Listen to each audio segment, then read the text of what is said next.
Magandang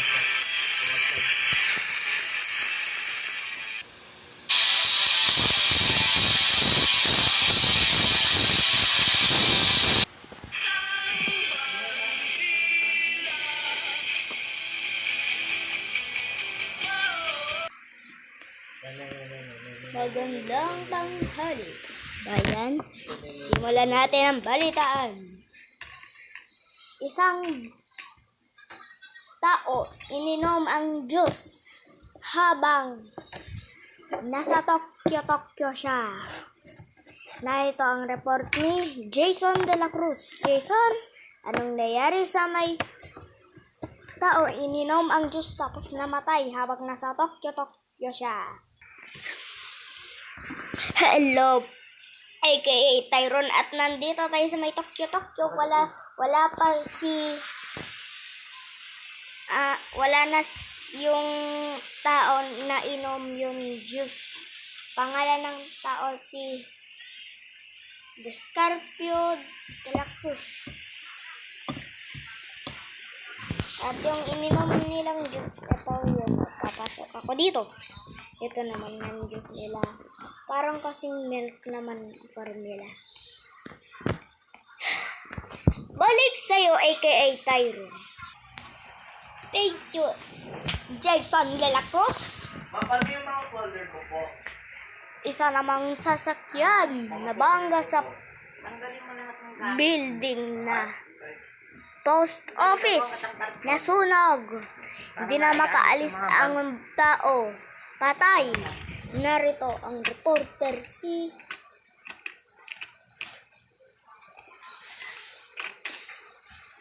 Imenyares de El Toño. Demanes Antonio, anong nangyari doon sa may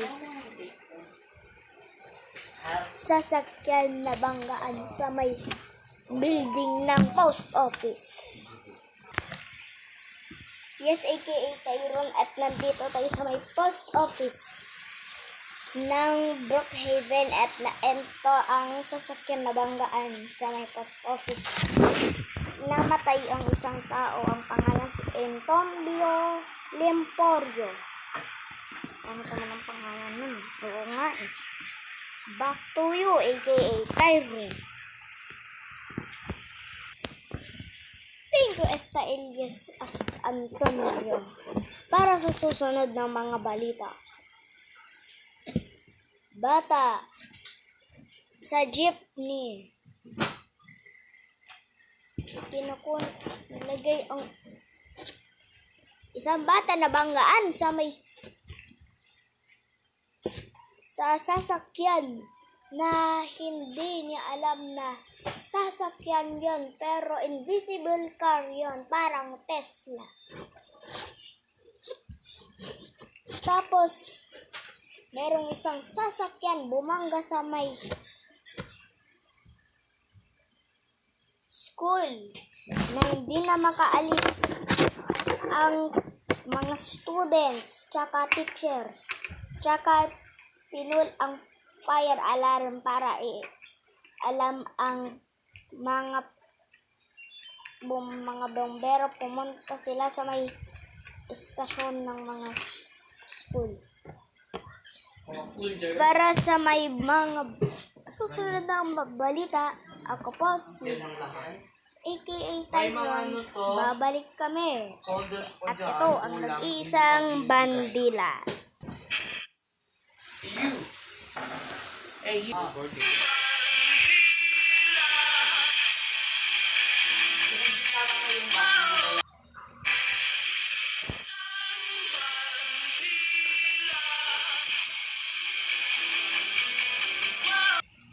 Bumabalik ang bandila. Simulan natin ang balitaan. Isang sasakyan bumangga sa may school na hindi makaalis ang mga students. Narito ang report ni Roy B. Macapagal. Anong nangyari sa may school na sabugan ng sasakyan na hindi makaalis ang students na. Yes, aka Tyron. Nandito tayo sa may Brookhaven School at ito ang sasakyan na bumangga sa may sa may school na hindi makaalis ang mga students dyan. Kaya, hinihintay ko pa ang bombero para makaalis na sila. Tapos itatawag ko pa yung tow truck. Ang tagal ko kasi. Balik sa'yo, aka Tyron. Maraming salamat, Roy B. Makabagal. At may batang nabanggaan sa sasakyan na Tesla yon. Narito sila Ilbinyas Tibelias. Pasok. Hindi naman sinasabi mo Tesla yon, van yon na bangga sa may tao. Tapos, after 10 years, yung bata naging 75 years old. Naging skeleton kasi hindi pa dumadating ang ambulansya. Tignan mo eh. Ganda-ganda pa ng van. Parang kidnapper van yung sa sa may Bandila Park. Diba? Balik sa'yo, aka Tyron. Thank you, Esta Elias and Tabelias. At yan po ang mga balita para sa mamayang balita sa gabi. Insidente, boat, nabarilan, nataob, patay ang mga tao doon sa may boat. Isang notebook nawala sa may school ng bata. Para sa mamayang balita, ako po si aka Tyron. Sa ngayon po kay YB Makabagal. At ito ang nag-iisang bandila.